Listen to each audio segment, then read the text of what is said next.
And now, a message from our sponsor, CyberReason. Cybersecurity defenders don't fear ransomware, they end it.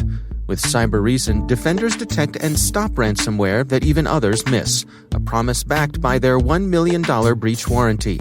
At CyberReason, they don't fear ransomware, they end it. Learn more at cyberreason.com.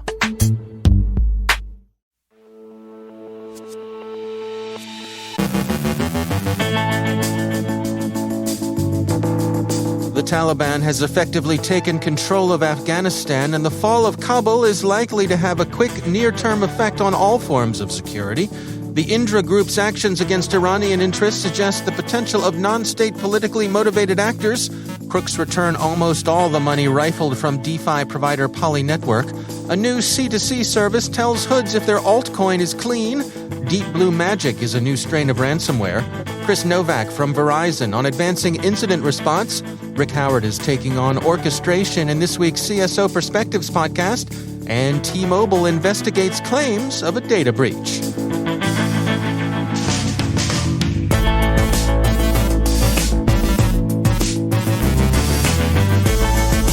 From the CyberWire studios at Data Tribe, I'm Dave Bittner with your CyberWire summary for Monday, August 16th, 2021.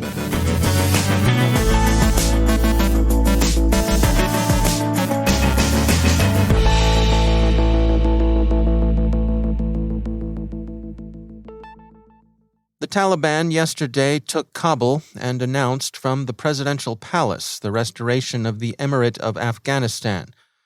The effective collapse of Afghanistan's government Sunday and the country's general fall to the Taliban obviously represent a humanitarian disaster.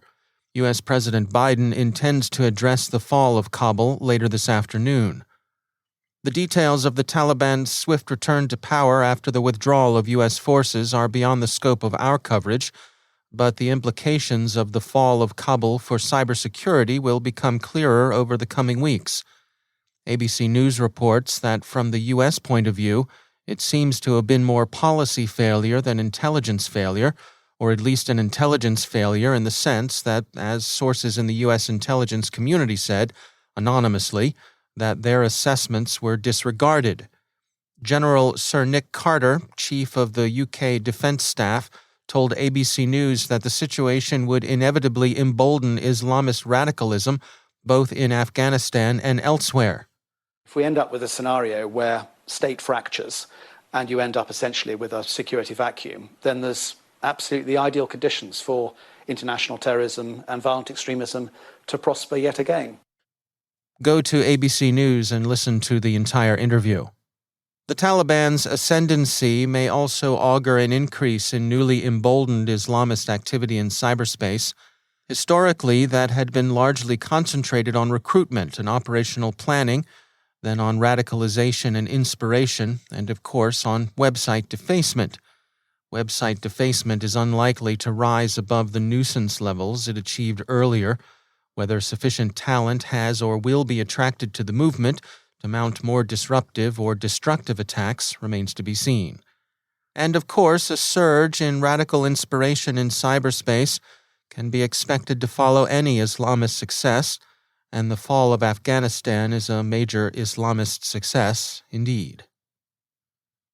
An example of what a non-state actor can accomplish in the ways of politically motivated cyber attacks may be seen in Iran's recent experience.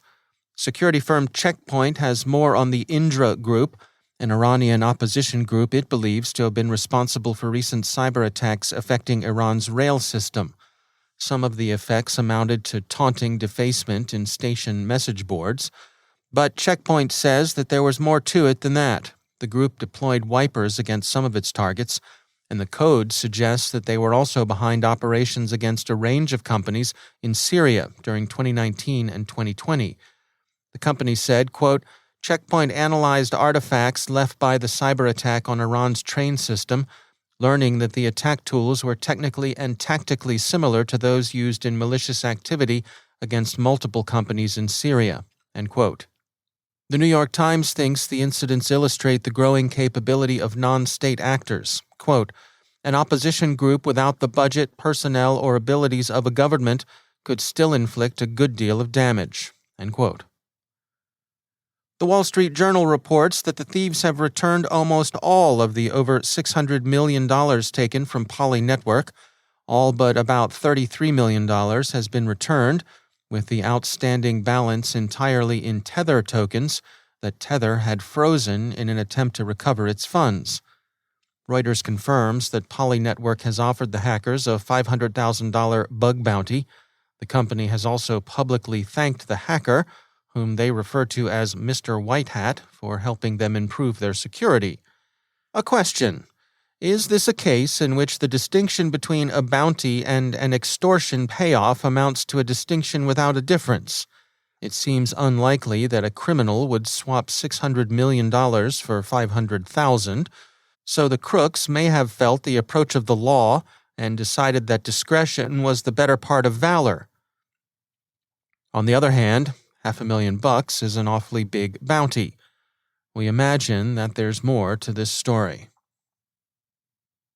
As authorities and victims of various forms of online fraud have shown an ability to track and claw back ill-gotten altcoin, a subsector of the C2C market has emerged, offering to verify that cryptocurrency being used for illicit purposes is clean, untrackable, and unrecoverable. The BBC reports that the analysis firm Elliptic has found and looked into a service on the darknet that's designed to do just that. Elliptic told the BBC, quote, "It's called anti-analysis, and criminals are now able to check their own Bitcoin wallets and see whether any association with criminal activity could be flagged by authorities." End quote. So far it's imperfect, but of course that can be expected to change should anti-analysis proprietors be unmolested to improve their product. Heimdall, the security company named for the guardian of Asgard's Rainbow Bridge, late last week described a new strain of ransomware, DeepBlueMagic, that abuses a legitimate third-party disk encryption tool by initiating but not finishing the encryption process. DeepBlueMagic disables security software before beginning encryption, subsequently deleting its own executables, rendering it resistant to forensic analysis. Heimdall says that it's found a way of restoring affected systems, but DeepBlueMagic will bear watching. Various ransomware gangs are actively exploiting the Print Nightmare Windows vulnerability, Cyberscoop reports. CrowdStrike last week reported that Magnaber operators were using the vulnerability against targets in South Korea. A little later, Cisco Talos described how the Vice Society, a criminal group that made its creepy bones by hitting school districts and healthcare organizations, has also turned to Print Nightmare. This particular vulnerability has proven unusually difficult to fix. Microsoft, and we disclose that Microsoft is a sponsor of the CyberWire, has both patched various aspects of the print spooler issue and recommended that users disable this particular service. And finally, T-Mobile is investigating a criminal's claim to have breached a very large set of customer data, possibly 100 million fulls, held by the mobile company, Reuters reports. As we speak today, that investigation remains in progress, and we'll have some updates and industry reactions in this afternoon's pro-privacy briefing. One effect of the story, however, was already evident by late morning. Barron's reports that T-Mobile stock was down by 3.5% in early trading.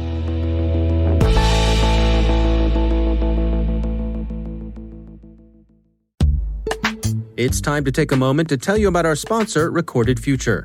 If you haven't already done so, take a look at Recorded Future's Cyber Daily. We look at it. The CyberWire staff subscribes and consults it daily. The web is rich with indicators and warnings, but it's nearly impossible to collect them by eyeballing the internet yourself, no matter how many analysts you might have on staff, and we're betting that however many you haven't got enough. Recorded Future does the hard work for you by automatically collecting and organizing the entire web to identify new vulnerabilities and emerging threat indicators. Sign up for the Cyber Daily email to get the top trending technical indicators crossing the web. Cyber news, targeted industries, threat actors, exploited vulnerabilities, malware, and suspicious IP addresses. Subscribe today and stay ahead of the cyber attacks. Go to recordedfuture.com/cyberwire to subscribe for free threat intelligence updates from Recorded Future. And we thank Recorded Future for sponsoring our show.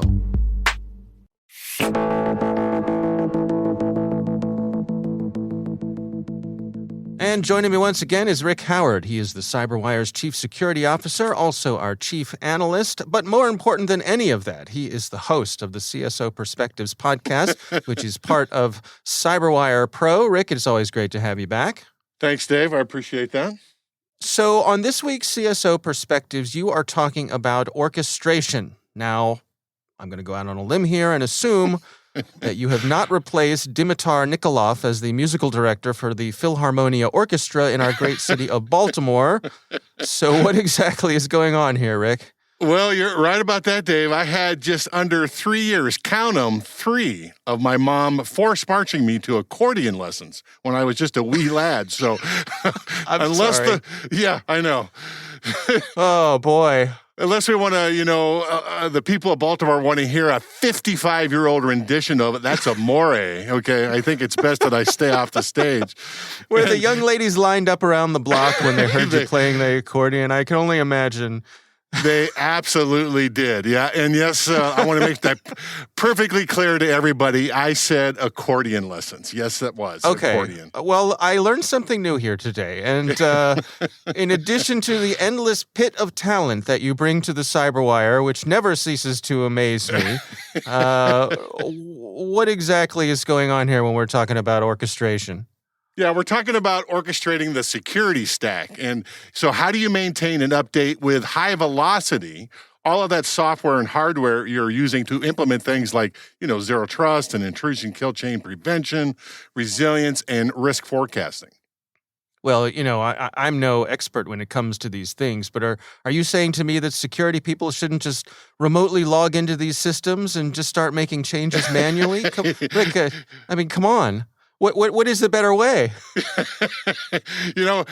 I sad face, I think a lot of people are still doing that, all right? Because the crux of it is that there are many different approaches, but none have really caught on as the community's best practice that most of us are using. We have everything from using a standard DevOps model to using our SOAR SIEM tools to sort of bridge to the DevOps model, to installing a single vendor orchestration platform from one of the big firewall vendors, and finally, maybe moving our entire organization over to some SASE architecture.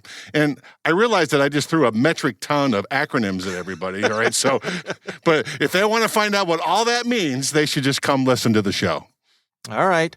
Well, it is CSO Perspectives. It is part of CyberWire Pro. You can find out all about that on our website, thecyberwire.com. And not only is he a chief security officer, he is an accordion player. Accordion player extraordinaire. That's right. That's right. Rick Howard, thanks for joining us. You betcha, sir.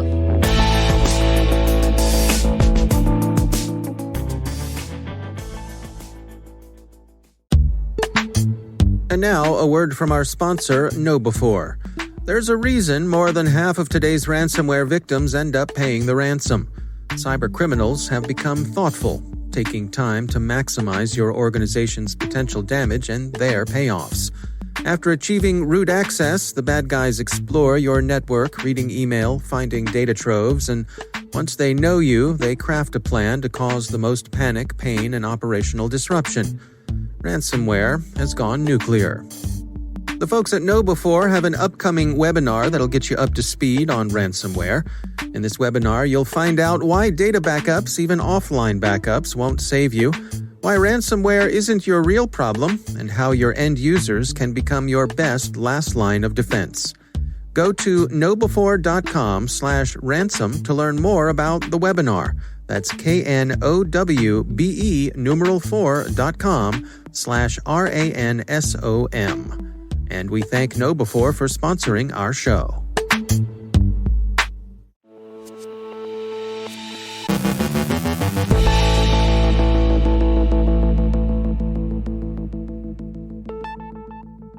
And joining me once again is Chris Novak. He's the Global Director of Verizon's Threat Research Advisory Center. Chris, it's always great to have you back. I wanted to touch today on incident response. I know you and your team have been focused on this lately. It's something where you're looking on advancing your capabilities there. What can you share with us? Sure. Yeah, always great to be on the show, Dave. Thanks again. So yeah, we're always looking to try to figure out what it is that we can be doing to evolve our capabilities, evolve the kind of outcomes that we can bring to clients when they're looking for help from an incident response perspective. And when we look at things, there's been the historical, traditional way of doing things. You'd go on site, you'd grab disk images. Heck, I remember back in the early days. I mean, these are real early days. I'm dating myself here, but we'd go on site with a binder full of floppy disks to boot up a system, and then you'd have a hard drive you'd try to pull that data down on, and it would take seemingly weeks to grab a forensic image. And obviously things have evolved substantially since then. Things have gotten so much faster. But we're trying to obviously move away from that entire model altogether. Now almost everything we do is able to be done remotely. We're able to extract a lot of triage data from systems without ever having to actually physically lay hands on them. But one of the things we're trying to extend beyond that is, obviously everybody knows Verizon as a giant telco. One of the things we're trying to take advantage of is some of our new capabilities around things like 5G and how we might be able to integrate 5G connectivity and the speeds that brings with our ability to provide a client with out-of-band data collection. Right. So think of it as, historically, if we had to pull a lot of data out of an environment for incident response purposes, or we wanted to stream data out while there was maybe a live incident going on and we didn't want it going in and out the same pipes or crossing the same east-west corridors within their network because, maybe the threat actor is looking at it. Maybe the threat actor has access to some of their infrastructure. Being able to drop in essentially a 5G transmitter will allow us to actually be able to take that data and provide that organization with a complete out-of-band mechanism of us being able to interact with them and them being able to interact with us and being able to do it at gigabit plus speeds. And that's something that just historically you just couldn't do before. The shift we've seen, I'd say the accelerated shift that we've seen to the cloud, thanks to so many organizations responding to COVID. Does that make your life easier as well? As you say, you don't necessarily have to be on site. Yeah, it actually does. So I think that it makes our life easier in a couple of ways. One is, we're finding an increasing number of organizations have either already moved or in the process of moving to cloud and replicating data from their instance to ours for purposes of doing, incident response or investigations. I mean, that is almost as simple as a button click, and the speed to do that is tremendous. So that has been, I'd say a huge improvement that I think probably all of us in the incident response community have seen, and same for our clients. But then the other benefit we get out of that as well is Verizon had announced that we've got a pretty extensive partnership with Amazon Web Services as it relates to our 5G MEC capabilities. And so that actually goes one step further and says, we not only have the ability to pull data at incredible speeds over 5G, but our 5G radio is literally connected right to the edge of an AWS environment. So we can either push or pull data between, think of it as a cloud environment over gigabit plus out of band, in and out of a customer environment, just as seamlessly as we would do anything else. Yeah, that's fascinating. I mean, I have to say it's nice to hear of a specific use case for 5G. I think for a lot of us, that's been a little fuzzy till now. So it's interesting to hear a specific description like that. Yeah, and I mean, that was something that our team was always looking for. As we said, hey, this is fantastic. It's great for streaming more movies or all the other things people have talked about. But for us and my team, as it relates to security, that out of band piece is critical. I mean, I'll give you for example, we had an organization that was suffering a fairly massive incident, and they needed some really bad help. And they were basically saying, look, they got to the point where they were basically saying that they were going to just shut down all of their internet connections worldwide. They said, look, we need to get this under control before this gets worse. We're just going to shut down all of our internet connections. But then the next question they had was, how do we get all of the necessary incident response data now out of the environment? Trying to do that all via SneakerNet is really just not feasible. And we said, well, we could drop in wireless connectivity. And so we did some proof of concept around some of these areas to be able to say, all right, let's see what we can actually move in and out. We can drop in some of these things in strategic locations where we know we already have the 5G infrastructure in certain cities to be able to essentially pull that data out. And so that proof of concept was fantastic for us. I expect that that'll be something that will be integrated more formally into, a lot of our offerings going forward, especially as it relates to incident response. All right. Well, Chris Novak, thanks for joining us.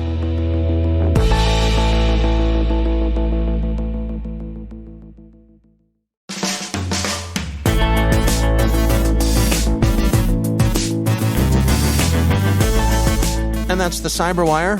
For links to all of today's stories, check out our daily briefing at thecyberwire.com. Don't forget to check out the Grumpy Old Geeks podcast, where I contribute to a regular segment called Security. I join Jason and Brian on their show for a lively discussion of the latest security news every week. You can find Grumpy Old Geeks where all the fine podcasts are listed, and check out the Recorded Future podcast, which I also host. The subject there is threat intelligence, and every week we talk to interesting people about timely cybersecurity topics. That's at recordedfuture.com/podcast. The CyberWire podcast is proudly produced in Maryland out of the startup studios of Data Tribe, where they're co-building the next generation of cybersecurity teams and technologies.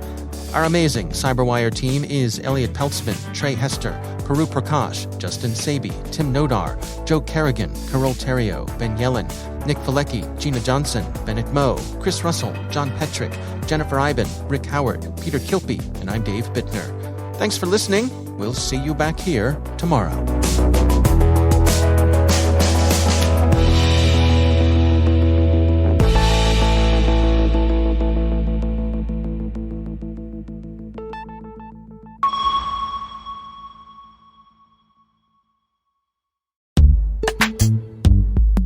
And now, a word from our sponsor, Rokos.